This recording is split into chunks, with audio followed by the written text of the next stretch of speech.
all of the tech quandaries sorted right now. Thank you all so much for being here in person. Thank you for joining online. This is the first off-site hybrid meeting that we've had at KCLS as a part of the CityLearn program. And this is our last CityLearn session of 2024, so we're really excited and so deeply grateful to our partners at KCLS who are hosting us and staying late, by the way, and hosting us on their birthday, by the way. Happy birthday! Just public servants, we love them. So, good evening, hi, my name is Mallory, I work with the City of Shoreline. I recently joined as the Community Opportunities Coordinator. I'm joined by Bethany Walbrook-Dunn over here, who is my boss and runs things on the Community Services team. We also have our wonderful council member, John Ransdell, who's going to speak to you in a couple minutes, who's joined us this evening. And you'll be hearing from Brooke Buechner with the RACO program, the Regional Crisis Response Agency program, shortly as well. So if we have some tech things going on, online audience, please do raise them in the chat, raise your hand, let us know if you can't hear us, let us know if you don't see the slides and someone random spotlit, something like that. Raise the issues so that we can address them. Bethany is monitoring the chat. I encourage you also to drop questions in the chat box as we're going along this evening. We're going to have a lot of opportunity to have a dialogue and Q&A with Brooke, who is an expert in the field of crisis response, behavioral health.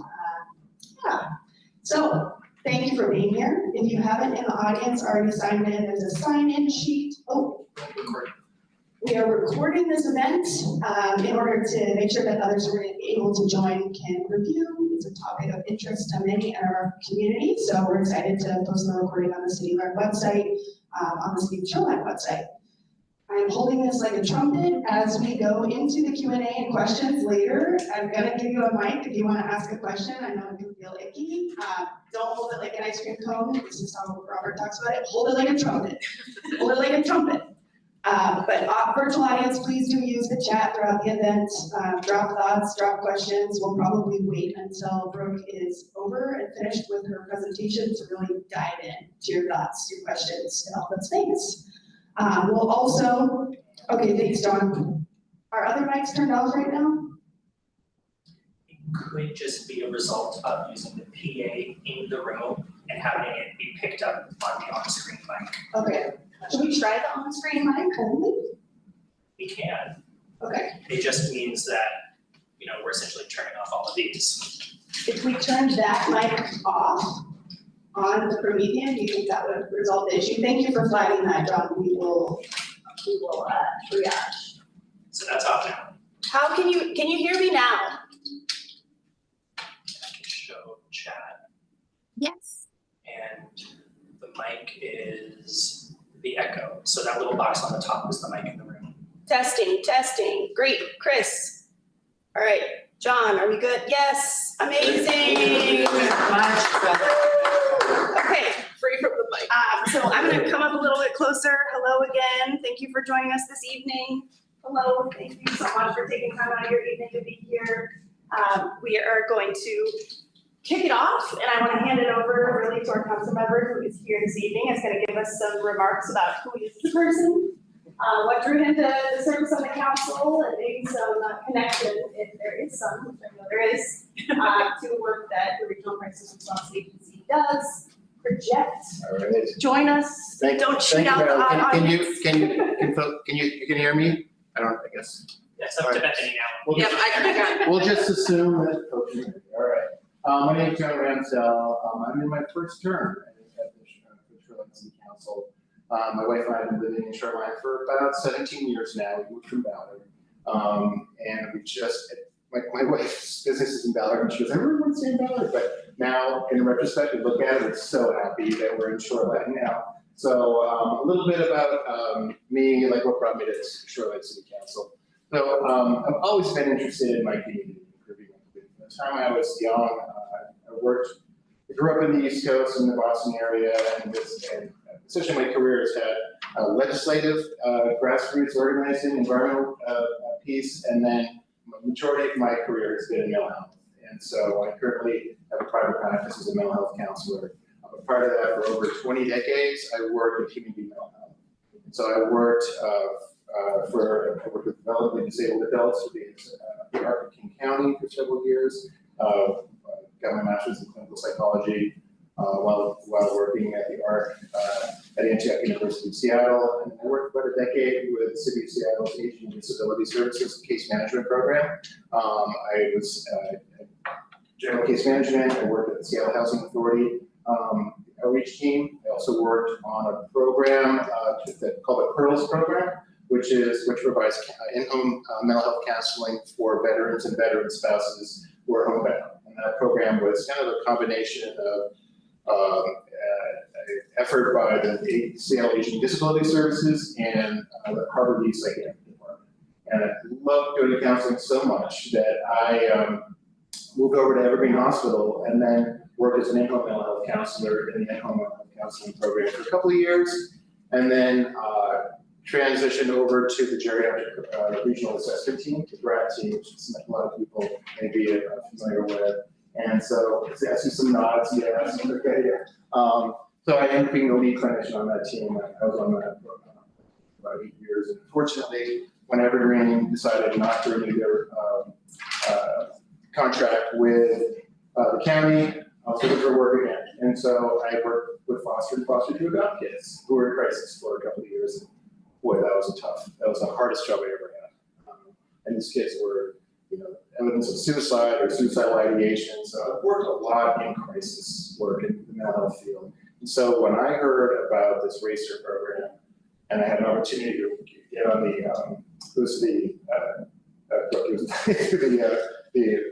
principal's assembly, yes, right? Yes, yeah. So I had an opportunity to be representing Shoreline on the principal assembly and seventh board.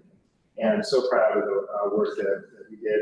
And I can't tell you how lucky we are to have Brooke leading that program. She's been awesome. So can't wait for you to hear a little more about the work that RACER's done. And tomorrow morning, I'm going to be doing a ride along with one of the RACER outreach workers to kind of get a feel for like how RACER does crisis. Because I did crisis work for, oh my God, about 8 or 9 years. So I'm really curious to see how this program works firsthand. So we're hearing a lot about it, seeing all the great statistics that I'm sure Brett will kind of review.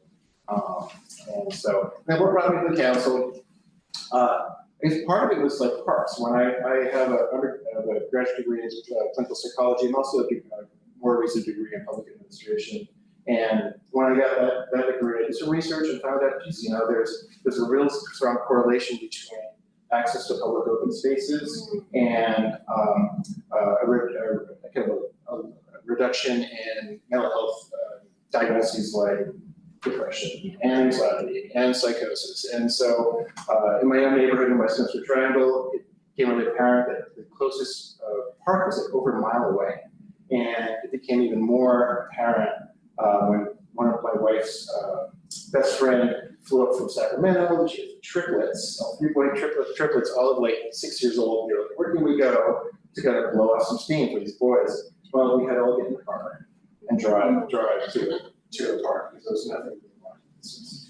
So pre-pandemic, I've always had my eye open for opportunities for me first I was on council for opportunities for public open space. So it happened that there was a rundown house in the middle of the neighborhood, and so I approached the owner and said, hey, what's going on with this property? Would you be interested in selling it to the city? And because we really need open space in this area of the community. He said that would answer my prayers. So pandemic hit, it's kind of slowed things down a little bit, but through the effort of the Parks Department and the city, and the council and staff, we purchased an 18,500 square foot lot in the middle of Westminster Triangle. Hopefully someday will be developed. I think we're looking at a couple of years before it's developed. So, but there's a lot of excitement in the neighborhood about that. I'm also, we have been working with the aging and disabled population for a long time.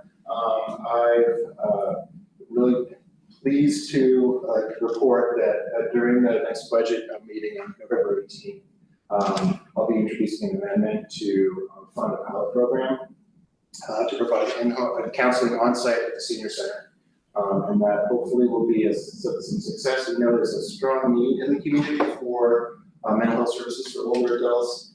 Statistics show that 1 out of every 4 elderly adults have some form of mental illness that's being untreated, and so having those services available at the senior center will kind of eliminate a lot of barriers to get to those services that currently exist. So the vote is on the 18th. I'm confident that the council will support it, and so we're looking forward to it. Really look forward to seeing that take off. So, all right. If anybody has any questions, I don't know if I'll be able to answer them. It's only my first term, so. But when's the restaurant gonna open? the restaurant, which one? The one, what is it, Golden, whatever used to be the China buffet. Oh, right, all you can eat. Well, it used to be, Right. it's, I don't know. I know what you're talking about. I know what you're talking about, the dim sum restaurant. The dim sum yes, restaurant. I know. yes, out of Renton. Oh, Yeah, really? they have a restaurant in Renton that has been around for a long time, so they know what they're doing, I've met the manager, Oh, great. but I don't know. I'm excited about it. I could drive by it all the time. It's right across the street from your neighbor. Right. What's gonna happen? Yeah. I don't know. I don't have any answers, but sorry. We're all excited now, though. Yes. Any other questions? No. How about online? I don't see any online. But yeah, thanks everyone online for coming. Yeah. Hey, Kate. All right. Okay, thank you, All right. Councilmember. Thanks so much. Yes. Online audience, again, feel free to use that chat box at any time throughout our next portion of the agenda. Brooke Buettner is here, Regional Crisis Response Agency. We're so grateful for you taking time out of your day to be here. Brooke's gonna run us through a presentation and then we'll be around to have a discussion. Okay, Or dialogue. name again? Brooke Buettner, right? Last name, is that how I pronounce it? Bittner, but that's okay. It's so hard. I just have to not look at it. Yeah. That's what I always do, just don't look Okay, at I it. confuse my kids because I say Buettner anytime I order anything. Yeah. It just makes life easier. There we go. So hi, everybody. I'm Brooke Bittner, and I'm the Executive Director of the Regional Crisis Response Agency, AKA RACER. We call it RACER, RCR. So you'll hear me say RACER through the course of my talk tonight, and you'll hear in the community people talking about the RACER agency. The RACER agency is designed to provide a behavioral health first response as part of our public safety system. So our entire reason for being is that everyone in our community, when they call 911, gets the right resource at the right time. And I'm just gonna talk through how we're making that happen for Shoreline and for the other cities that are part of the RACER agency. I'm gonna talk about what my team does in the field, and then I'm gonna talk about how that ties into the broader crisis system. Excited to have Tasneem here from Connections, our new facility in Kirkland, see if he's heard over from Kirkland. And I'm going to do my best with the slides, and if this doesn't work, I might have our friends do. Oh, ooh, all right, touchscreen. The RACER agency is the product of an interlocal agreement between these 5 cities on the top of the lake: Shoreline, Lake Forest Park, Kenmore, Bothell, and Kirkland. These 5 cities came together under a legal agreement to create RACER, a municipal services organization. So it operates legally kind of like a city agency to provide first response services. And it's kind of interesting because a lot of times behavioral health lives with the county, but first response lives with the cities. Generally, police is a city function, fire can be a city or kind of a regional function. And so this is our cities and our region saying, actually behavioral health crisis is part of public safety. We as a community are reimagining what public safety and wellness looks like, and it includes not just a badge and a gun and a fire truck or an EMT, but a crisis responder, a social worker, a mental health professional who can give someone what they need in that moment. And I have a little picture of the first page of a very long ILA on here, but it is extraordinary to me how quickly these 5 cities came together and agreed upon what they wanted out of this service. and really made it happen and implemented.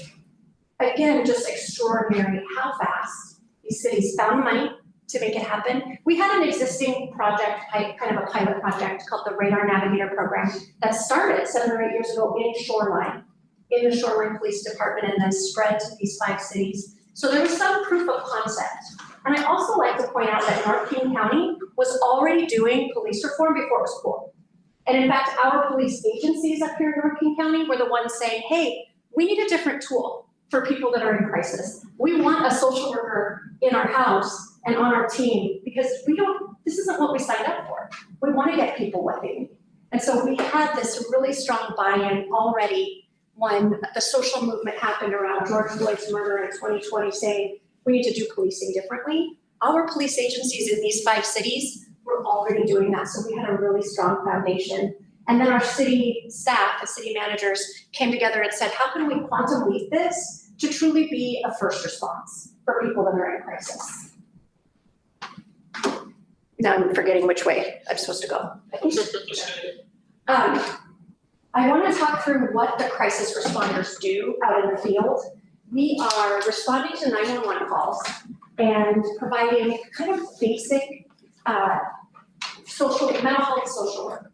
We're not a treatment agency, so we're not doing diagnosis, we're not providing treatment services, but really figuring out where is someone in this moment, what do they need to come into a space to kind of engage and make decisions, and what do they need to not fall into crisis again? How can we kind of pack the base so that it's not wiggling around in the box and not gonna break again, and someone doesn't need to call 911 again? And that can be anything from, let's see. Other direction. Other way. From de-escalation for people that are in a highly acute state of escalation or agitation. So that's kind of our specialty, is working with somebody that's really agitated, connecting with them, and helping them calm their physiological response enough to engage with what they need, what they want to see happen in that situation. We do a lot of immediate resources, and that can be basic need resources like a water bottle, a phone card, a sleeping bag or a tent, and it can be system resources like a next day appointment with a mental health therapist or a next day appointment to initiate medication for opioid use disorder, referring to the community of care, and then following up just enough to make sure that someone got engaged. So we're really always protecting our first response capacity. We can't do everything, so we want to make sure we're available when someone calls 911. But we also want to do enough of a touch and a warm handoff so that we feel confident that they're engaged with treatment and are not going to need to call 911 again. And there are people that we see repeatedly or again and again, but our goal is always, let's find where they belong in their home community, in the system of care, so that they get what they need and aren't needing to call 911 to get what they need. I might just have you do it. Sure. Okay, next slide.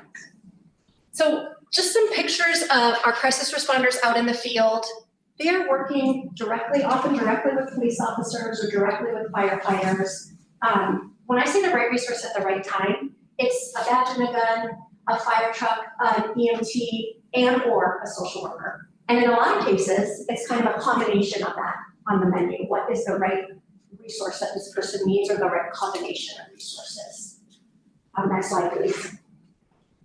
And about 45% of our time is spent on what we call in-progress 911 calls. So immediate first response crisis. And then 40% on follow-up. And that's folks that we saw somehow in the moment of crisis and then are touching back with them later to say, hey, did you make your appointment? Can we make sure that you're able to call your provider? Just making sure that they really got connected in. And then a smaller slice is from first responder referral from a situation that for whatever reason we weren't able to deploy to. And so for example, we have folks that are on duty from about 6 in the morning till 1 in the morning. So we do have a slice of the night that there isn't a crisis responder available right now. We're working toward 24-hour coverage. Or there may be a time that someone has a need, but the crisis responder is on a more acute scene and they're triaging that this person has a greater need. We can talk to this person tomorrow and we'll still help them out. And so we'll get a referral in from the other first responders that were on that scene and involved in that incident. Something that's been really important for this green piece of the pie, my goal is that grow over time, that we are responding to and have the capacity to respond when people call 911. And a huge step forward was that about a year ago, all of our responders across our 5 cities got on radio air with all of our police agencies. So here in Shoreline, you may not know this, but your law enforcement is contracted with the King County Sheriff's Office. So everyone that you see out in a Shoreline Police Department car in uniform are actually King County Sheriff's Office deputies. And they get dispatched by the Communication Center. 911 calls in Shoreline are answered by King County's Communication Center. And for the last year or so, the crisis responders are hearing the same radio air that your Shoreline police officers are, and are able to communicate with them and deploy to the same calls and the same scenes. Does that make sense? So prior to that, we were much more reliant on officers telling us when there was a situation happening. So this has been super exciting. This picture is actually in the city of Kirkland, but we are on the different air channels for the different police agencies that we serve. For just kind of a side note, that for the city of Shoreline, the same channel also serves the city of Kenmore. So we have one team that really is stationed for Shoreline and Kenmore, even though there's a little gap between them. It makes the most sense because they're on the same radio air that they can be in communication with the other first responders. Next slide, please. And I should also say with that, oh, sorry, I have the same picture twice. Well, you get to see it twice. With that pie chart, it's our goal also that we need less and less other first responders telling us when to go to a scene or kind of arbitrating when a crisis responder goes to a scene. And our community has asked us to do more and more direct deploy, or what you might call alternative response, where when a badge and a gun or a firefighter isn't necessary, that you just get a team of crisis responders and social workers. Right now, well, like I said, we have coverage from about 6 a.m. to 1 a.m. This little slice of the night we're hoping to cover in the next biennium. We have 13 full-time crisis responders out in the field across our 5 cities. All of our crisis responders right now are mental health professionals. All of them are, about half our social workers are about half our mental health counselors. Most of them are licensed to provide mental health services, but again, in this context, are operating as first responders, not providing clinical treatment.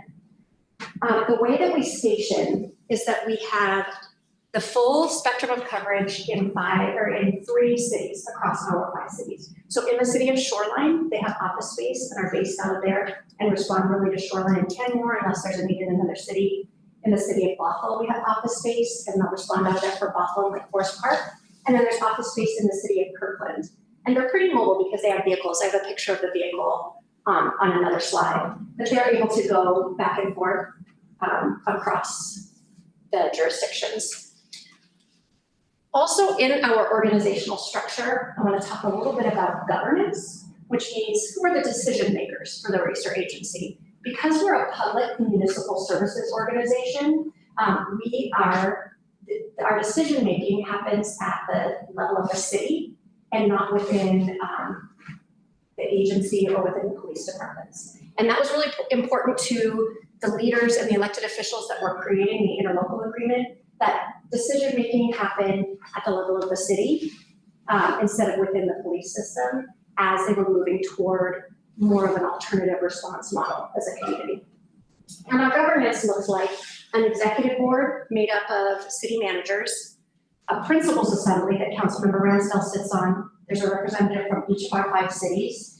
And then an operations work group that is our public safety chiefs, so fire and police chiefs, as well as leaders from other elements of the crisis response system, Connections Health, Evergreen Emergency Department, Center for Human Services, partners in that continuum of care that I'll talk a little bit more about in a couple minutes. And then the final governance board that I want to talk about, next slide please, we call our community advisory group. And I put the mission statement on the slide, but I'll just talk through that this is a group of folks who have lived experience with the 911 system and with mental health crisis. So very close to them, either themselves or a close family member have been through the experience of having to call 911 because they're in crisis and can tell us how to do a better job of showing up when somebody's in crisis. What did it look like for you? What would have been most helpful for you when you had this moment of crisis and when you called 911?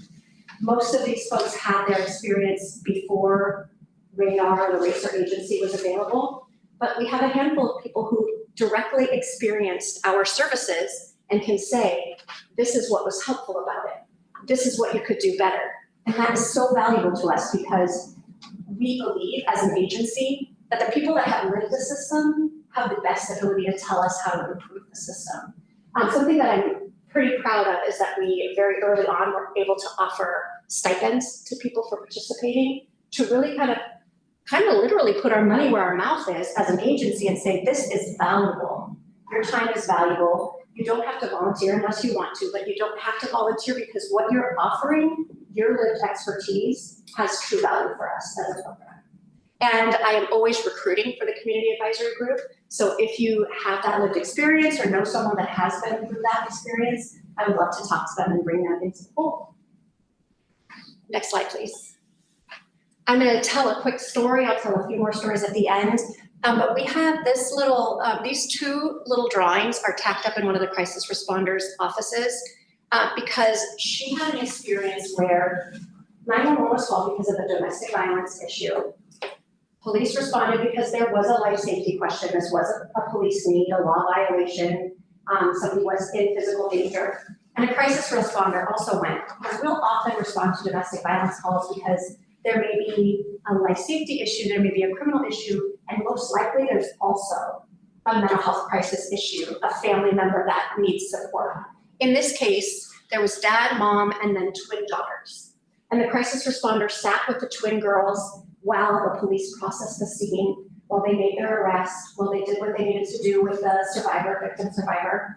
And then this little family, mom and her two little girls, they found a hotel for them for the next couple of nights. The crisis responder checked back in with them the next day at the hotel to make sure, like I said, that they got connected to that community of care. And the girls gave her these drawings that they had made for her, that they had connected with her enough to think about, this is a person that made us feel safe. And this is the things that we talked about. This is her and them talking about, I think she said horses or unicorns. So this is us talking about these things. Well, over here, my dad got arrested. And my mom was talking to the police. But over here, we were talking with her about unicorns. And that was really powerful for me when I saw that on her wall and heard that story.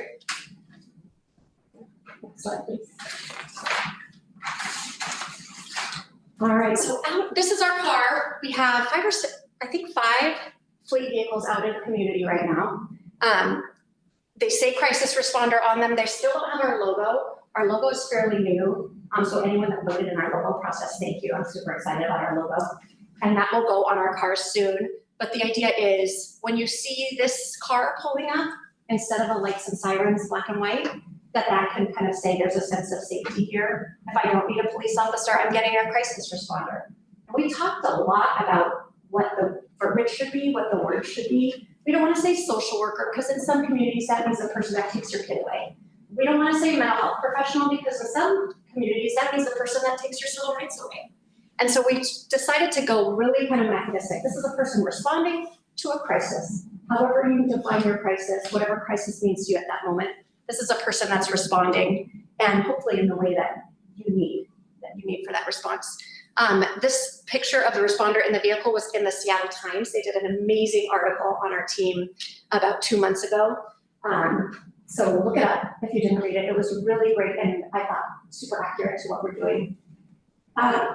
When we're out in the community, something I wanted to make sure to share with you is that we partner very closely with police and fire, and we all kind of have our own lanes. We all have a piece of the puzzle that we're supposed to and allowed to do really under the law. So police, they are deputized by society to do that life safety stuff, to effect arrests if they need to actually involuntarily hospitalize someone. Firefighters, they are trained and licensed to do life-saving medical interventions and to fight fires. And we are kind of somewhere in the middle when there is somebody that's escalated, somebody that has a basic need that's not being met, is in mental health crisis, that's our bread and butter, that's where we stay. We're not trying to get into the medical, we're not trying to get into the legal or the life safety, but we really want to be there with someone and sit with them through that moment of crisis. And a lot of times, the worst moment of someone's life. Sometimes I say, like, how many times have you called 911? I have, maybe one or two in your life. When you call 911, something bad is happening. And to have someone there who is just there to sit with you, to feel with you, to accompany you is really powerful and beautiful. Next slide, please. So my next two slides are some of our data and results outcomes. The data that I have is actually about the Radar Navigator program, kind of our predecessor program, because it takes 2 or 3 years to really see outcomes come through. But in 4 years of data that the county had, they were able to look at folks that were touched by our program, and then 2 to 3 years later, after the touch, look at systems outcomes. So one of the things that we saw was a very significant reduction in jail bookings for folks that received this service. This is, I don't want to get too nerdy on the data, but this is a pre-post look at individuals and that when they received a touch by this alternative response program, or this social work-based program, in the 2 to 3 years following that, there was a reduction in the number of bookings into jail, a significant reduction. This is also, not only is this a better outcome for people, but it's also a lot cheaper for the system. So I'm always thinking like, wow, that's a lot of savings from the jail budget. Maybe we should be swooping that right over here for people to get more crisis response and more mental health in the moment that they need it. Next slide. We also saw significant reduction in crisis services events. So that is not 911 calls, but times when the mobile crisis team or the designated crisis responders responded to that individual. And a significant increase in engagement with mental health services. And actually, I think this number is quite low for what we do because King County only has data about folks that have Medicaid coverage. And a lot of people in our community have private insurance or do not have insurance and private pay for mental health services. So anecdotally, I believe the number of people connected to mental health services after a touch from our program is a lot higher than that even. Because that's one of the key things we're doing is saying, you're experiencing crisis, what would treatment and support look like so that you don't experience crisis again? Next slide, please. Okay, a couple more pictures. I'm going to share a couple of stories. Of course, with the previous and these stories, I'm not using names. I'm kind of like leaving out anything that's very identifying for people because we really want to protect people's privacy. But I also want you to get an understanding and a flavor for what our crisis responders are doing. We had one call here in Shoreline not too long ago where a man had been sleeping in a dumpster and was dumped into the Recology car, the big dumpster, and was so terrified and overwhelmed that he wouldn't get out. And so the workers on the drivers of the truck were flummoxed. What do? We asked them to get out. It's not safe in there. So they called 911. And the police came and they tried to talk to him. And the person that ended up getting him out was a social worker. Because that's what we do, right? That's our whole thing, is to talk to someone, connect with them, figure out what makes the most sense for them and what's going to be the best outcome, and then work toward it together. And I can't remember exactly what it was, but it was some little thing that he wanted or needed that she was able to offer. I don't know if it was a water bottle because it was in the summer or something really simple, that it just took the time to get to know this individual, figure out what was important to him, make him feel safe enough to say, I can come out of this enclosed space that our police officers in Shoreline are actually really good at, but sometimes don't have the time to do because they need to deploy to the next call. And then the other story was very, very recent, that there was a 911 call, not in Shoreline, but of a young woman, young adult, who lived with a roommate and was losing her housing because of a conflict with the roommate. And the police were called because the conflict had escalated. Mom had come and gotten involved to the point where there was pushing, screaming out in the streets. People were calling 911. police responded, the crisis responder came. In this case, police, after seeing what was happening, were thinking, gosh, this young woman is probably gonna need to go to the hospital because this level of mental health crisis is so high. And we're a little concerned that if we have to hospitalize her, she's not gonna wanna go, and we're gonna have to put hands on her for her own safety. And that's called a use of force, when they have to physically restrain someone. The crisis responder, I didn't use the picture because it was so recent that that felt like a little too close to home for the person involved. But there's a picture from the body cam of the crisis responder sitting like this in the rain on the wet pavement with this young woman, with mom kind of in the back. Yes, mom was kind of escalating things further, but talking with her and figuring out what was underlying why she was so upset. And was able to get her calm enough that she actually didn't end up needing to go to the hospital. She was able to stay and continue the move out process. And the officers clearly said to me, reached out to me as the director and said, this avoided a use of force against a young person, because crisis responder Sternhagen right here was so skilled at connecting with this young woman, de-escalating with her, and then getting her to the next step. Next slide, please. And then my final kind of chunk of information I'm going to throw at you before we'd love to take questions is that our community is one of the first in the state to have all three elements of a crisis response system, which is someone to call, someone to respond, and now somewhere to go, because we have the Connections Health Crisis Facility in Kirkland. The county's version of this has a fourth leg, someone to follow up, which I think is just beautiful. Makes it a little more holistic. To say that when you're experiencing crisis and you want to reach out, somebody needs to answer that call. In our community now, we have 988 and 911. And when you really, really need help, somebody needs to come. And we have the Racer Agency.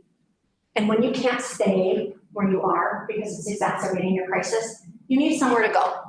And that is the Crisis Care Center in Kirkland that Tasmania's agency runs. And then when you're ready to go home, you need somebody to kind of keep that care in place. You need a referral to community care. And I am so proud of us in North King County that we have all of that now, that we have brought it together, and we're a model for the rest of the county and a model for the state. Next slide. And my last slide is just a couple of pictures of the Kirkland facility, Connections facility. It's called a living room model. Tasmania could probably answer more questions if folks have them. But the idea is that rather than be a hospital with a bed where they have all sorts of licensing requirements, that there are recliners that are very flexible, that you can come in even if you need to stay for 6 or 7 hours while everything chills out at the house. And everybody kind of relaxes and releases a little bit, and then you're able to go home. Or maybe you need to stay a little longer, and the Connections has higher levels of care, up to and including hospitalization.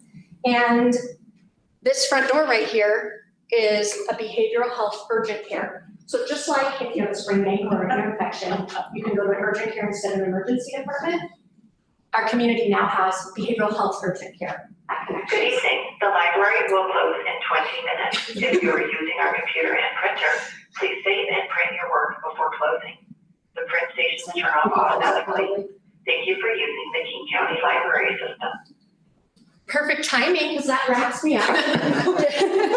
And we can go to questions or discussion. We're going to hear a couple more announcements over the course of the next 20 minutes or so, but this event is scheduled to stay a little bit longer. We have staff scheduled to stay a little bit longer. So we don't have to adhere exactly to the announcements today. Yeah, so what questions do people have? What do you want to hear more about? Or do you have thoughts or feedback as members of the Racer community?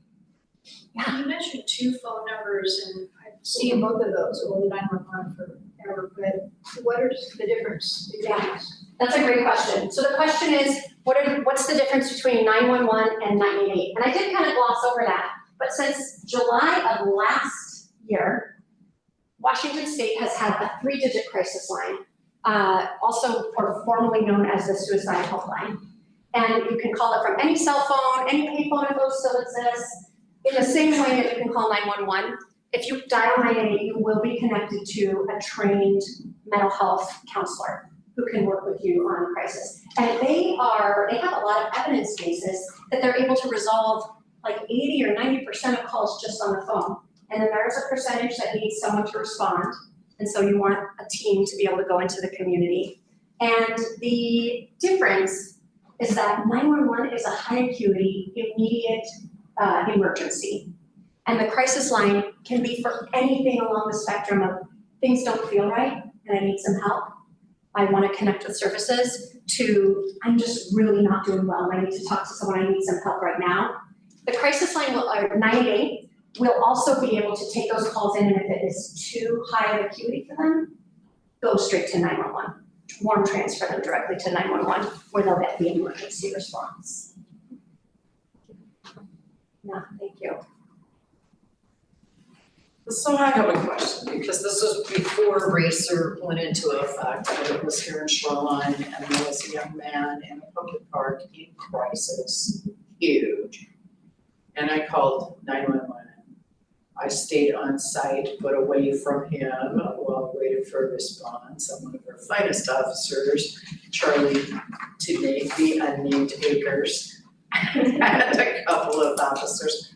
But at the time, there really wasn't anything that they could do for this man, young man, because he wasn't committing a crime except for harm to himself, and he refused help. And it was the third time that day that they responded to calls for this young man in crisis, in a drug overdose, physically ripping himself apart, and they couldn't do it. So I am so glad, because if anybody could have helped at that time, it would have been Charlie. Yeah. But the rules and regulations did not allow the intervention and the help that that young man needed, so. I think I don't even know if that guy is around anymore, but. Yeah. Yeah. we unfortunately see that a lot, and I think I or anyone on my team would have loved to have us just sat down with him And that's what and he talked needed. through it. Yes. Yeah. And then And it potentially was bad want him enough to that I access. stayed at the head of the park to keep other park users from coming in at the time, because it was so bad, so. Thanks for sharing that. Thank you for doing this. It brought to my mind something I want to flag for everybody here. If you're interested, there's something called Mental Health First Aid that is a short class you can usually take online that's offered for free in King County periodically. Just Google it, and it gives you some tools as a bystander, as someone without that training, to do what is my role? How can I potentially intervene? How can I help this person while staying safe? So Mental Health First Aid is a training that I recommend for anybody in the community. Yeah. Who offers that? Different entities will offer it in King County. Valley Cities Counseling offers it for free periodically. But if you Google Mental Health First Aid, you could probably even find a virtual training in another community. It's a national evidence-based practice. Yeah.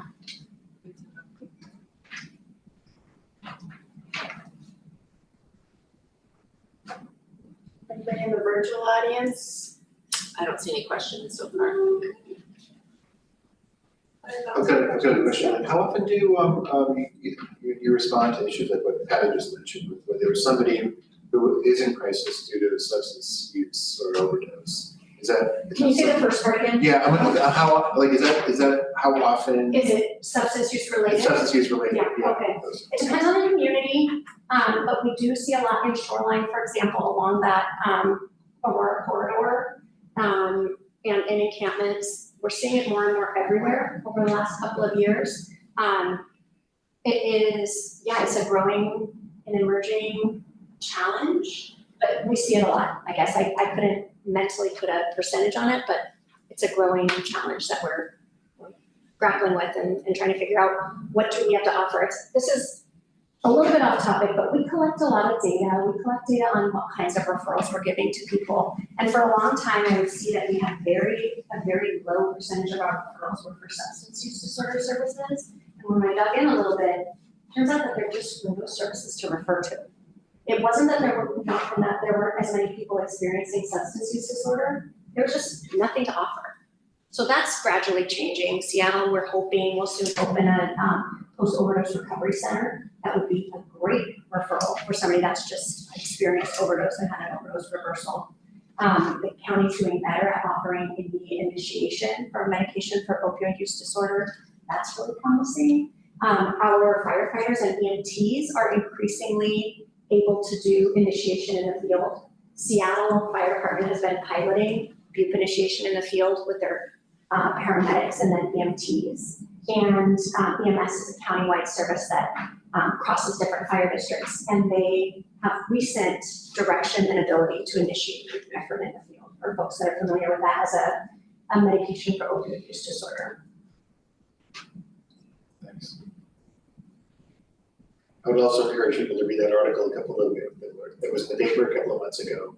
It was very flattering and very accurate, and it was kind of we were like the little machine that could, I think. Yeah. Totally, these 5 cities are punching above their weight because we came together, because our councils, our police chiefs were so supportive. We have county money, we have a little bit of federal money, we have a little bit of state money, but all 5 of our cities, Shoreline as a leader in that, have committed general fund dollars to doing this as part of their public service, their public safety strategy for their community. Yeah. So we know that Bellevue has their CARES program, Seattle has a CARE department, Redmond has their outreach. How often, or do you guys have the opportunity to work collaboratively? Yeah, all the time. Neighboring Yeah. And in fact, Shoreline also has a mobile integrated health team. That's a team that does some lower acuity medical, a little bit longer follow-up through Shoreline Fire Department. They are amazing with older adults in their homes that have called 911 for medical reasons or sometimes social reasons. They do amazing work, and we work with them frequently, kind of passing back and forth. People, city boundaries mean nothing to people, right? So people are going back and forth between different cities. So yeah, we know the folks at Seattle Care, at Seattle Police Department's CRT crisis response team, at Bellevue Cares at Redmond, so that we can reach out and say, hey, this guy actually lives over there and we're seeing him, do you know him? How can we coordinate? What are you guys doing? That kind of thing. We're social workers in Connect. Are you guys doing like any inter-county, like what's Snohomish County up in Everett? Are you guys? Yeah, so we also, our cities also border kind of, not Lake Terrace for sure, kind of Linwood. They don't really have alternative response right now. They're working for having something similar. And they have kind of off and on in the past. But we partner with the mental health agencies that operate in those communities. Okay, so what do you do with someone who's in crisis, who you meet up with in one of these cities in Shoreline or Kirkland that needs help, but they live in Linwood? Yeah, we help them. Okay, yeah. We help them. That's what I wanted to hear, Yeah. thank you. And then sometimes we're doing some follow-up with them, sometimes we're looking for their community of care. So in Linwood, what is the right service mix for you in your community? Well, it was curious because now we've added, not only do we have Aurora and 99 that we share through several communities in 2 counties, but now we also have light rail, which makes people who have crisis more mobile to go have a breakdown. May I have your attention? The library will close in 10 minutes. Yeah, no, we Please are save and print your work now. providing If you need services to anyone that we assistance, encounter.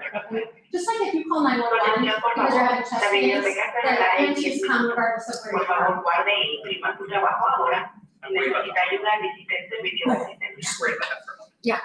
Thank you, that's a good flag. So I'm gonna, since the intercom was going, that we are helping anybody that we encounter in the same way that if you call 911 for chest pains, the EMTs are gonna come and do what they do, even if you're visiting from Dallas. They are doing the service, we're doing what we do with people when we encounter them. Yeah. And then, even though not all communities have the robust 3, 4-legged stool that is Racer, there still is an effort, depending on where someone's home community is, to do a handoff of care, a referral of care, to whatever care looks like in their community. Yeah, That's and an attempt that's made. even in our community, we're trying to hand them off outside the crisis response system, more to the traditional community of care. Outpatient mental health services, primary care, substance use disorder treatment, housing resources or shelter resources. we don't want people to stay in that, the high acuity need for someone to call, someone to respond, somewhere to go. We want to give them what they need in their home community, be that Shoreline or Linwood or Kirkland, to stay safe and healthy. Okay, so I'm thinking, a lot of people that get in a crisis situation are not necessarily covered by insurance. So who pays for the care? I mean, obviously, you're not gonna refuse them, you're gonna see to it that they get care, but. Right, so we operate like the fire department in that way as a first response, is that we are totally payer blind and payer neutral. It doesn't matter to us, we're not seeking reimbursement from insurance companies. Once it gets to the next step, it's a complicated answer. I'll try to give you the 50,000 foot view, but there is county funding for the immediate crisis response services, regardless of whether or not you have insurance. And then a lot of times those crisis services are looking at what benefits can we start initiating for you so that you have access to long-term treatment.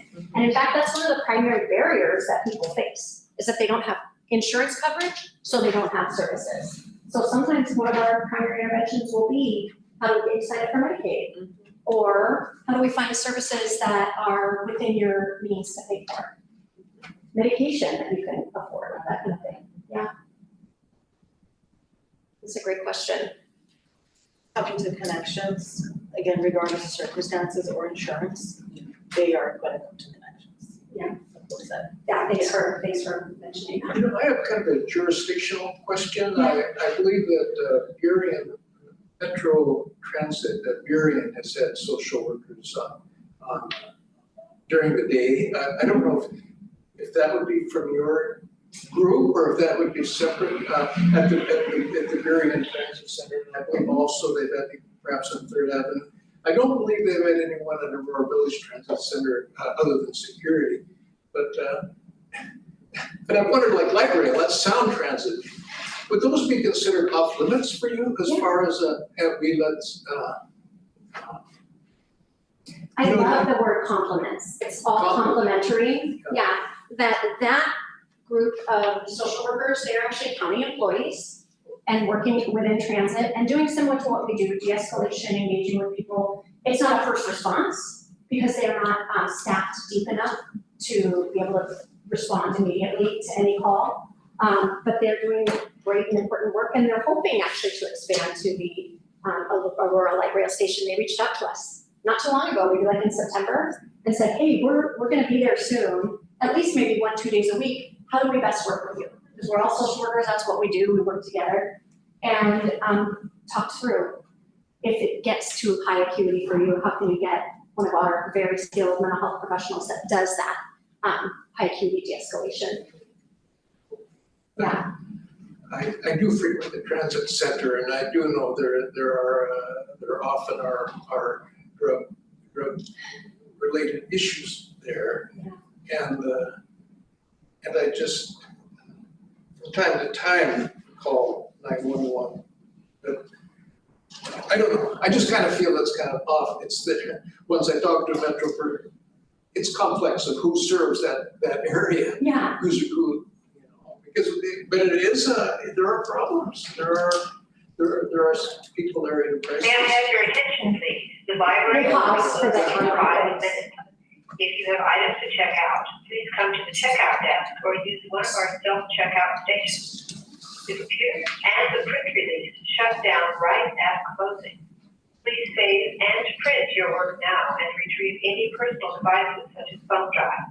If you are on our computers or a laptop, this is your final reminder. We are closing in 5 minutes. Thank you. Transit law enforcement is King County Sheriff's Office deputies also. So there is a little bit of jurisdictional complexity there, except in Shoreline, you kind of have a better go at things because they're all within the same agency.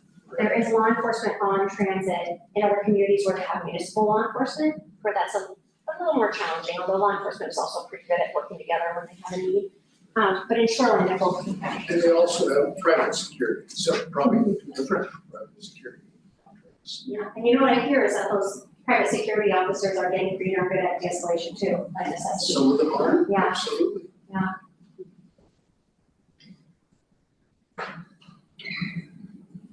Other questions? Yes, sir. What if we ran across a homeless person in a park. They don't seem to be undergoing any particular crisis. What do we do? It's kind of, I can also answer that question. We do, in the city of Shoreline, we do have housing outreach. And so I'd say two things. If what appears to be a homeless person in a park during the day, that is not an illegal activity. Anyone can be in the park. They may not be homeless. They may, we're making some assumptions that they appear to be homeless. If you are seeing like an encampment or what appears to be sleeping when the park is supposed to be closed, which is dawn to dusk or dusk to dawn, feel free to call the city and let us know that you've seen them in what park and other information. And we can let our housing outreach folks know, and they'll go head out there and we lead with empathy. So we'll go out there and let them know what resources we have available for them, check back with them, etc. Because while we do have laws on our books that say camping is illegal in our parks, our police are not out there to arrest folks. We're out there to offer services to them, get referrals, and the same thing that Brooke's team is doing to get referrals and other things as well. So we have a very good relationship between our customer response team that works at City Hall and the outreach that works out of our Lake City Partners agency that also runs our the Aurora Oaks, which is that enhanced shelter in Aurora. And we have great response with them. Often they're able to head out there if it's during the day within an hour or two and get back to us and let us know they've talked to the person, etc. So again, if you see someone and you think, man, they look like they may need some help, feel free to give City Hall a call at 801-2700 and we'll get somebody out there to offer some assistance. Okay, but what if that's during the night? Because the park that I live next to, Right. Richard may see the same people I do. Yeah, you can still But this is at night, and there is a woman who regularly is in the park at night, and she's laying there, and she's talking to him, but I don't think she has anywhere else to go, and she's not camping, she is just laying on the ground. right. So And City Hall is not answering the phone. we are not and I answering see the phone her. at that time of night. That is correct. So is that a 911 call, because we can't get a hold of the police any other way? I honestly don't feel like that's an emergency, to be completely honest with you, that they're gonna. But if I called during the day, or if Richard called during the day, they wouldn't be there for the Possibly police not. to check. It would depend if they would go out and see what appears to be that she is returning to that site. They would probably post no camping and that they're gonna remove any materials there. There is kind of a step-by-step process that we have to follow legally in order to clean out an encampment or things that are left there. Right. That's kind of quite legalistic, that I don't have memorized. But yeah, they'll go out and check the site, either our park staff or our public works staff, depending on where it is, that they would go check it out for sure. Yeah, except for she's not camping, she's just. Well, it really doesn't matter, because she could still, he or she or they Yeah. can still leave materials or other things there. And yeah. The library meeting rooms and restrooms are now closed. Please make your way to the exit. Thank you for visiting the King County Library System. To reach, La biblioteca, las salas de reuniones y los baños están cerrados. Por favor, diríjase hacia la salida. Gracias por visitar el sistema de bibliotecas del condado de Kent. You do have a question online too. to reach your team, that's the 988, right? No, thanks for asking that. Okay. We are truly a first response through the 911 system. Through 911, okay, so Yeah, it's a referral. 988 is lower acuity, Okay. if that makes sense. Yep. Response, so maybe urgent versus emergency. And because our community is so committed that people have a true first response, that's why we really try to protect our first response capacity. Because if we're out doing something else and we're not available for that 911 call, then that person doesn't get the right resource at the right time. So we really want to make sure that we are available as a first response. And the question online is, do resource staff always work with police, or are the resource staff working on their own without police? Right now, we're on the trajectory to be working on our own more, but we are primarily with other first responders. And that's for a couple of reasons. One is that we are staffed generally to have one person. We don't want one person alone out in the field. The other is that our 911 dispatch centers do not have the policies in place to send just a civilian response. That's something that's kind of new nationally, that across the country people are stepping into gradually and figuring out what does that look like. And then I would also say often with police, also sometimes with fire, but generally when there is an acute behavioral health crisis, that is a police response and not a fire response. And so our overlap with fire is often The library, suicide. meeting rooms, and restrooms are now closed.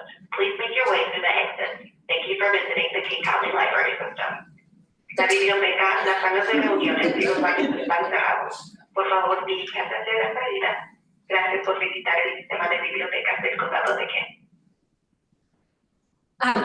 The types of calls that overlap with fire are generally going to be things like a suicide attempt with injury or suicidality with injury where there's a medical need, overdose where there was a medical need, and then when there's a death and fire has gone because that's a medical they have to certify the death as medical professionals, but there are survivors who need support in that moment of crisis. We also are available when if there's a fire and the people that are affected need support in that moment of crisis.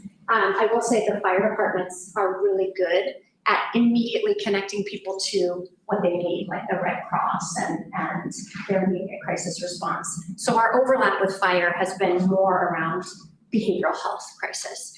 And then our system kind of knows how to do things a certain way, and we are moving gradually toward doing things in a new way. And it takes a while because it's a big, big system that's learning how to do things differently. And what's unique and pretty amazing about North King County is that all of the partners are at the table and all sharing the same goal of that right resource at the right time, responder safety, community safety, and that people in behavioral health crisis get what they need. And so it's kind of a sequencing question and a timing question. Yeah, thank you. In terms of level of care, I'm finding care by myself. Next level might be I'm using 211. The next level after that might be a 988. And the next level after that might be 911, which might involve the racer team or might involve life and safety or might involve medical, fire, EMT. But is that an accurate description of like the levels of care in our community or in? Yeah, I love that way of thinking about it. It's 911, I need help now. Yeah. And then the way that you started it, that a lot of us struggle and need a little support and are able to kind of do that problem solving, say, what's my coverage? Is there a therapist that can work with me? These are the things that I want to work on, seeking care on your own. 211 is primarily social services and basic needs. So it's a little less on the mental health. If you're calling with a mental health or behavioral health need, they're going to transfer you over to their friends at 988, where they can do that problem solving with you. What kind of care do you need? What is it that you want to address? How can you get access to that care? They can also talk you through a really tough moment, a crisis. So when you're like, I need to talk to somebody. I don't feel good. This is not going to resolve just by myself. They're really good at that, at talking through. And then again, 911 is, I need somebody to help me now. This is an emergency. Yeah, it's an emergency. Sorry, I saw you earlier. Oh, yeah, it's all good, it's all good. I have a question for Stephanie. So when there are homeless encampments, I know that folks in my neighborhood are using CityLearn Yep. as that app as a method Yep. to report that. Absolutely. That seems like that could be something that could be addressed in the morning, it's not an Yes, emergency. Yes, exactly, right, yeah. So that's there's multiple ways. You can email us, you can stop by City Hall, you can do CityLearn, you can call. I mean, there's multiple ways to get into the system that gets the party started, to get the clock started too, because there is, like I said, a pretty legalistic system for how they go out, see the site, and us also letting the homeless outreach folks know that does not slow down the other process. So it's kind of like a two lanes of that. But they, usually it's like, those folks over at Lake City Partners, much like Brooke knows a lot of the folks that, or your staff knows a lot of the folks that they may engage with, it may be the second or third. Hopefully they're becoming more stable as they go, and it's a nice reunion with them. Matt and Carrie from Lake City Partners may know these folks. They may have encountered them at other locations previously. So often they do know who they are, and it's part of the building rapport and trust with them and getting them to accept services, which is often the problem of coming inside. So yeah. I want to say Shoreline is unique. It's one of only a handful of cities that's investing in that homeless outreach capacity. So Shoreline is paying for those folks to be available, and they're great at what they do and engaging and figuring out what people need, building rapport so that they can try to move them toward stable housing. And not every city does that. There are a handful up here in North King County, but in many places, if you said what you just said, the city would say, nothing we can do. But Shoreline has made a targeted investment. There's another question. And I see the question online is, I'm curious about outcome measures. What data are you collecting? How are you measuring performance? And what data will be released to the public and when? So I'll take these in order. We primarily collect demographic data so that we know who someone is and can, it's really important to me to monitor our demographic trends because I'll get a little bit wonky here, but diversion programs have tended in the past to increase racial disproportionality in the criminal legal system. And we want to make sure that that doesn't happen in our community, so we closely monitor demographic trends. We also, if we see a certain group is receiving services a lot, maybe we need some additional competency around that. So we are collecting demographic data.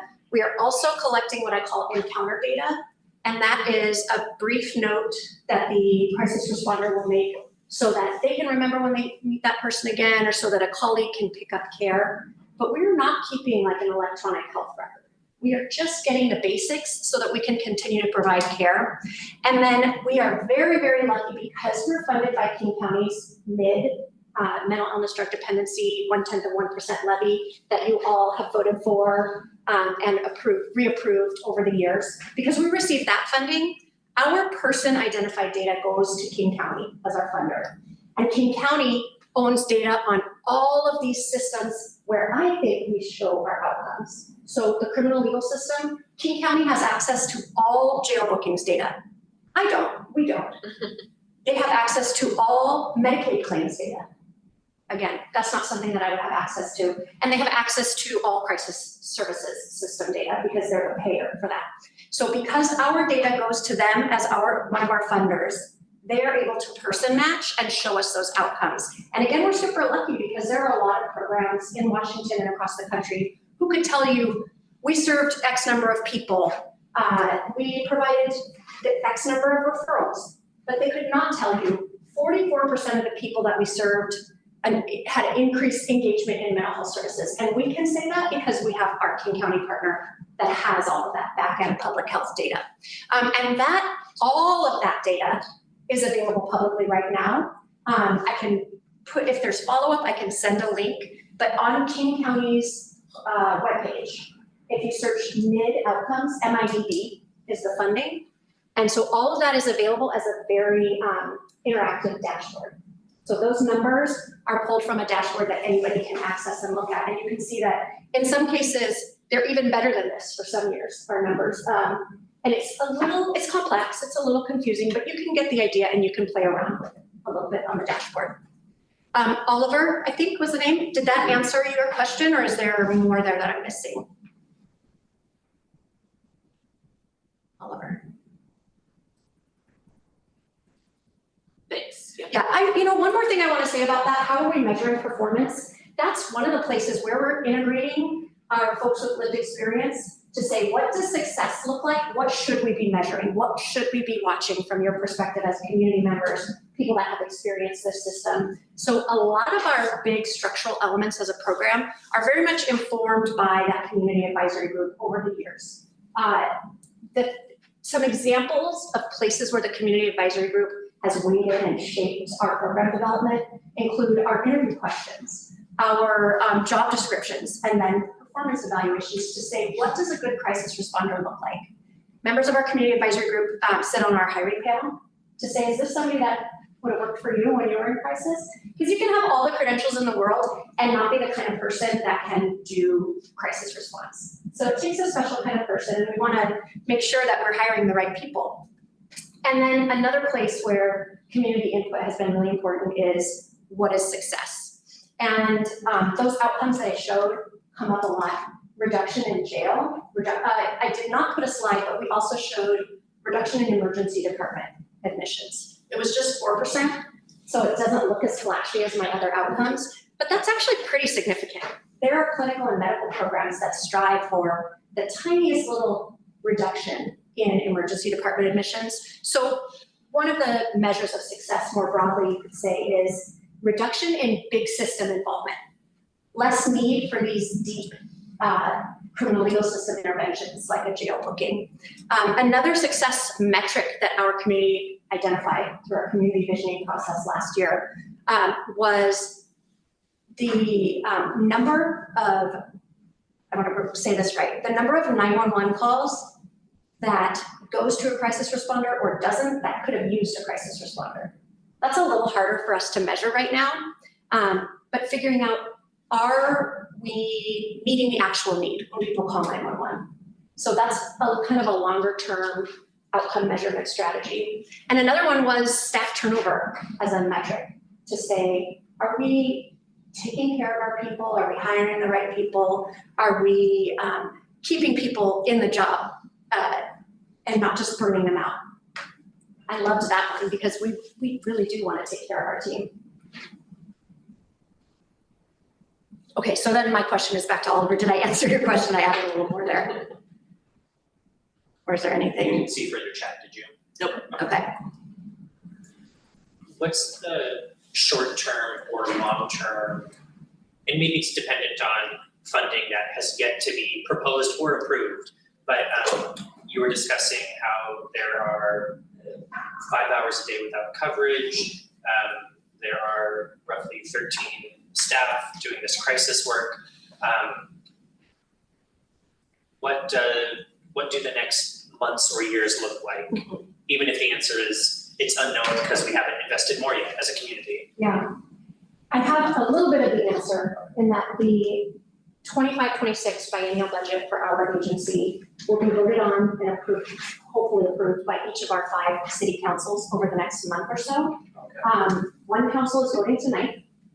Kirkland, Lake Forest Park has already approved and will go into their budget. Shoreline is within the next week or so.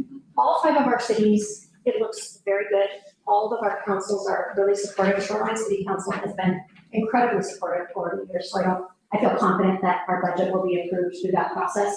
And it includes additional investment for that overnight, those hours in the form of on-call. So it's not quite as robust as what we're able to offer right now during the day and swing shift, but that there will be somebody on call that can deploy to a scene. It may take a little longer, but it will be available and accessible. So then the next step is finding the right people for those positions and figuring out and iterating and saying, is this enough? Is this what our community needs?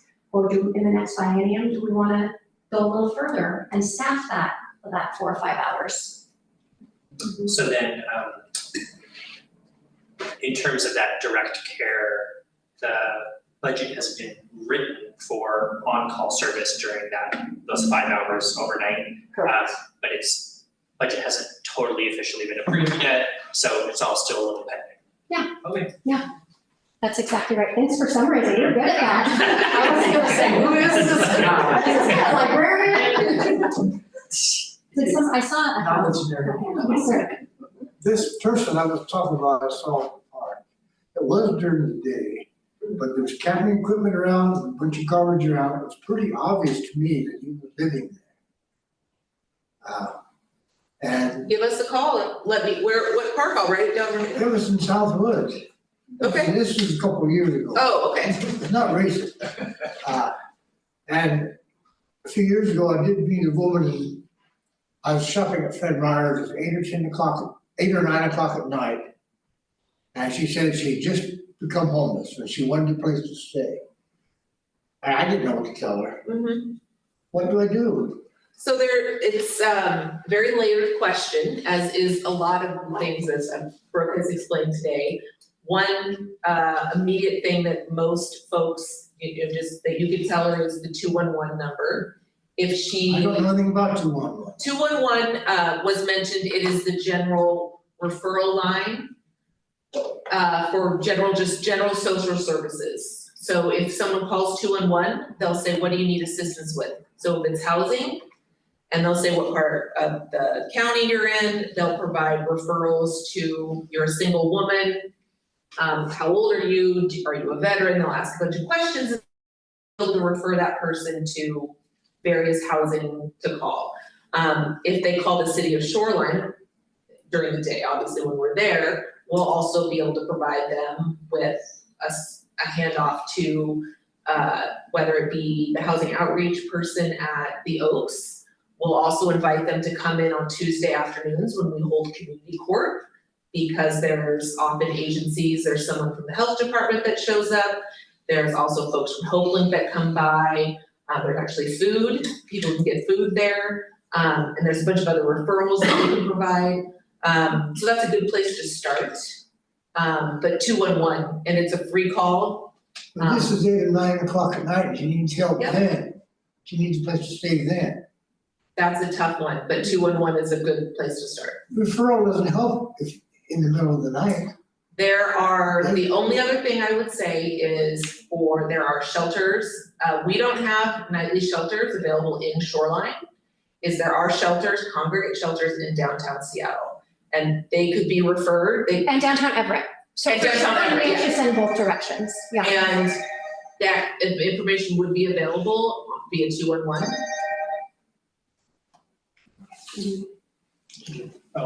I think I have just an additional. Please, yes. Point. My background is in homelessness most recently before I joined the city, so I've had a very similar conversation to this gentleman in the back with folks in Shoreline at night, women specifically, who had nowhere to go. And we are doing an incredible job as a kind of sub area of the county that Brooke eliminated on our innovation ahead of the curve on things like, reforming the way we show up when someone's in crisis, and doing enhanced shelter, and having homelessness outreach and housing outreach staff in the community. Yes. We're doing incredible. Yes. We have zero big goose egg of beds that you can go to regardless of which identities you hold in any of the North King County cities except for Kirkland. But from Shoreline to Woodinville, there's not a single bed that if you are homeless tonight and need a place to sleep that you can go to. So you go to Everett, or you go into Seattle, you go to Kirkland. There's some drop-in spaces at the Sophia Way, but there's no, nobody's gonna pick up a phone if you're calling the Sophia Way and say, sure, we'll warm it up for you and we're gonna have it ready. You have to get there physically and hope there's a bed available for you that night. So when Brooke was mentioning city borders, it doesn't matter, they're just gonna find where they can get their needs met. And I personally had conversations just like you described, especially when you did the point of count at Ronald United Methodist Church. There's a lot of people sitting along the 99 corridor that we're not seeing. Yes. And are trying to stay hidden intentionally because they don't want to be, the problem or the person that gets 911 called on them. We have options for families or for pregnant women who are in the community across King County. Mary's Place is an outreach team. You don't have to be the person in that household to call them. You can be someone like Patty that you mentioned, the woman in the park or the person in the park, and then the woman as well. If there's a family or a person that is pregnant who is outside with their life on their back and a tent around them, and they visibly look like they're gonna need somewhere tonight inside, call Mary's Place. They have a homelessness outreach program. They have a form on their website. They also have a phone number you can call, and they deploy teams across the county. They keep data on their interactions as well, but we do have a phenomenal team in the Lake City Partners within the city of Shoreline. So during daytime hours, they're an excellent resource, and they develop relationships and trust with folks who are outside and might not want to go to Seattle to get a shelter bed, but might end up moving from their tent into a housing placement because they continue to engage with that staff from Lake City Partners. So we're doing great things, but it's hard out there if you do not have a place to call home or a bed at night in this area. So So then if someone is in, if it's daytime and I am viewing someone in a public space, on the streets, in the parks, kind of public spaces. They're going about their business to whatever extent that looks like, but I'm an observer. And if I have concerns related to substance abuse or intoxication, it sounds like during any time of day in those spaces, I'm starting to edge into, you're having substance abuse. I'm edging in towards this 988, 911 call for crisis help. Yeah, I would say when you start talking about health, substance abuse type, you're like not sure they're conscious or like that would be more of that call because. Crisis call. Yes, even though I know our outreach folks carry Narcan, it's still something that we wanna make sure that they're safe and not, dying and getting the medical response that they need. Yes, which is a 911. Which is a Thanks for 911. saying that, Bethany. Yes. Yeah. So then, so that kind of observance of intoxication and substance use is maybe a 24 hours a day, Yes. 911. Yeah, I'm absolutely. seeing something and I don't know if, their life and safety is okay. In the other kind of track, when it comes to housing, there's laws around what spaces you can be in at night versus what spaces you can be in during the daytime. If I'm observing something at night, my avenues to report that are varied and the response is maybe slow, but somebody sleeping in a park overnight may not be illegal, or it might be illegal, but it's not like sirens and whistles emergency. Correct. So like engaging in our slow process of reporting is appropriate for observing overnight camping in public spaces. And then if that same type of kind of camping behavior is observed in the daytime, we might have a more immediate response to engage with that person, maybe. But that Yes. overnight response for homelessness, Right. when it's just a housing situation, the response is slower. Right, and I would say, if we get a call that there's a tent up during the day, I can't say people jump into our park staff jumps into their car and goes out, because honestly, we legally can't just take it down. Right. I'll be It's a honest with slower you, process, it's a right? process still, Okay. and there's some legal standards and there's court cases, and so we have to follow a very strict protocol. And we have a very strict policy based on, like I said, court laws and things like that, so it's not immediate, but yeah, it does start a process in motion. Raise your hand. I had a question, my understanding from what you said, because the councils pay part of mid, or somehow they do pay for your program, part of it, and you said they would have access to data. A question might be, how many times in a week has someone on your staff been involved, had a personal encounter with someone on the street? Is that something the city council could know or could ask? That's data that we have, for Oh, sure, okay. in-house, how many times we saw someone. Okay, We are not a treatment provider, and it's not a health record, and we want to make sure that people's privacy is protected. And so we would be very careful about saying how many times has a certain individual. no, I wasn't asking that, Yeah. I said, how many times would one of your staff members have an encounter with a person? Well, no, Maybe. not Yeah. with a person, have an encounter with an unnamed, Someone, unnamed yeah. individual, someone. Yeah, we definitely know that, Okay. and we can see, I should have brought some I wish I had some demographic data for you, but we also have encounter data where I can see, this is the number of people we served in Shoreline, and this is the number of encounters, and I can see each individual, how many encounters they had, and some people have like 50. Because over time, we see them again and again, some people have one or two, we don't have them in our system unless they've had at least one, right? But we can look at the average number of encounters, which is between like 2 and 3, and we have outliers, you know, up on the top. But we can definitely look at that and kind of do quality improvement around that kind of data. Nice. Is that? Can you give us a rough idea, because I'm curious like this, so like in Shoreline, Mhm.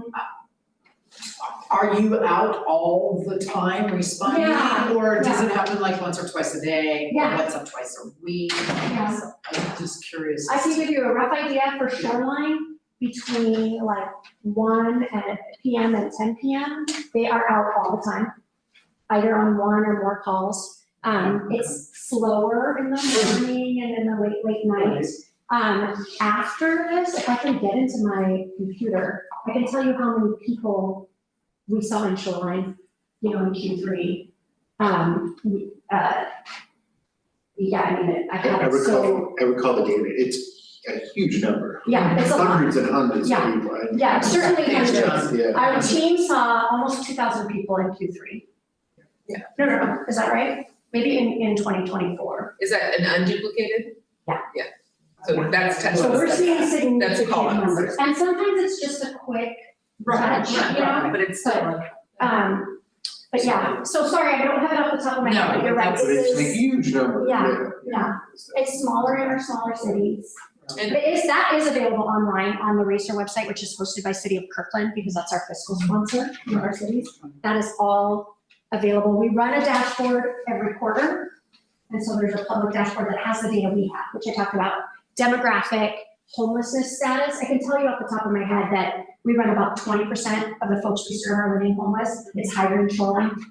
It's lower in like Forest Park and Kenmore, but the average across our 5 cities is between 20 and 30. And we've Because they seen don't have that a train yet. consistent over time, increasing slightly over the years as we see the growth in numbers of individuals living homeless. So then, in terms of some of these averages across the 5 city service area, the average are generally true for Shoreline, it's why it's part of the average. Between 6 a.m. and 1 p.m., your staff is slower. Between 1 p.m. and 10 p.m., your staff are generally responding from call to call to call because it's generally busier. And then from 10 p.m. to 1 a.m., it's usually slower again. It looks like a bell curve. Yeah. Yeah. Okay. Yeah.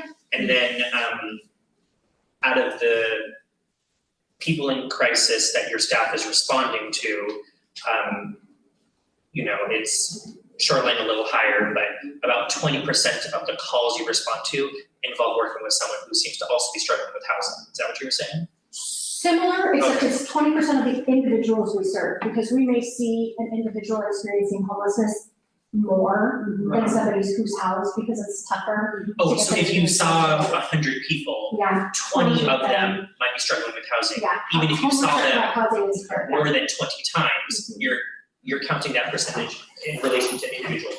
That's it, yes, and that's a great question, because our data points are sometimes about the individuals and they're sometimes about the encounters. Sure. So the N is a little bit different depending on it.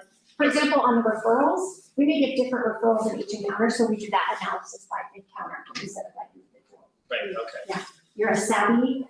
Paying attention, I'm engaged. But I think it's all clear when we look at the dashboard. And sometimes our N, that's the sample size, is not even the full number of people we serve, because we don't, for example, have race data on every individual that we've seen. We only collect that data if they self-report it. We are not assigning a race based on something that we've seen or what our experience or thoughts are. We may have gender presentation data on a smaller number, and that's only based on what somebody has told us. Homelessness data is a little more straightforward sometimes, but in that case, we don't have a very big N, because we don't do a great job of reporting that data point. So my team would probably know, but forgot to enter it. So my N is a little smaller. And then on those slow times, sometimes Yes. our staff gets emails from me Is this it? saying, This is it. Sorry, go ahead. I was just gonna say, sometimes on the slower times, your staff gets emails from me saying, can you go check on this Yes. person? Yeah, and we love to. Yeah, no, I know. And in So fact, let's do it. when we were doing the ILA, Shoreline specifically asked for kind of proactive work with people living homeless. And the answer was yes, while we protect our first response capacity. So That's what that's I what's said. gonna come So second. when you have a chance, Yep, could you go check? yeah. So are you on the mid? Oh, this is the Kirkland, okay. Is this where you want, is this what you were referring to? Yes, in terms of that it data? is, and You it's, can, we can touch screen navigate, you know the website better than I do. yeah, okay. You can just click and drag. It is not that user friendly. It's kind of, our website has not been our top priority, but let's see. So you jumped to that Yeah, this executive is board page, do you need to where- go back, or is that right? No, Oh, nope, great. this is And the then in a archival moment, materials. I'll share this into our virtual audience in a moment, as soon as you find what you're looking for. Oh, okay. Oh, they're not seeing this right now? Not yet, would you like me to share screen? Oh, So they can see, follow, kind of track you navigating? give me a second. I Yeah. think I do need, let's see. So Q3 is not there yet, but Q2 So would be. let's show Q2, because we do have to respect. Oh gosh, yeah. Yeah, it's gonna take me a few minutes. We can We can send it out. Send it out, Yeah, we yeah. can send it out. in the back and let And the just team know knowing that you will they get are all the sharing it materials. and reporting it with. And we do, I guess I apologize to the community, our website's not that user friendly yet. As a new kind of baby agency, it's on the list, but we haven't done a great job at it yet. It's there, but you have to work for it. Thank you so much. Yeah, thank you. You guys have please come back next year, we'll have Yes. another. Yeah, and Same here. for the folks Folks online, I online. posted a survey, quick survey, when Mallory sends out some links, some targeted links that give the data information, we'll also send out the survey to the in-person folks too, so thank you so much for coming. Or, yeah, it's also in the back. So, We are same thing for those. folks. Wanting feedback so and, much. yeah. Bye, everybody. Bye, Kate. Take care. I'm gonna, everybody good, I'm gonna close her out. It's very, very well. Questions or meetings? I'm gonna talk about You're teeing up for me. Well, I had a meeting, I gotta tell you, I had a meeting yesterday. Very fun. Someone can come about opioid stuff, Kate. Yeah. was good stuff. And she also did, so I was like, oh, tell me what's going on. Chris Bruner was also on it. And then Oliver, this one's so familiar.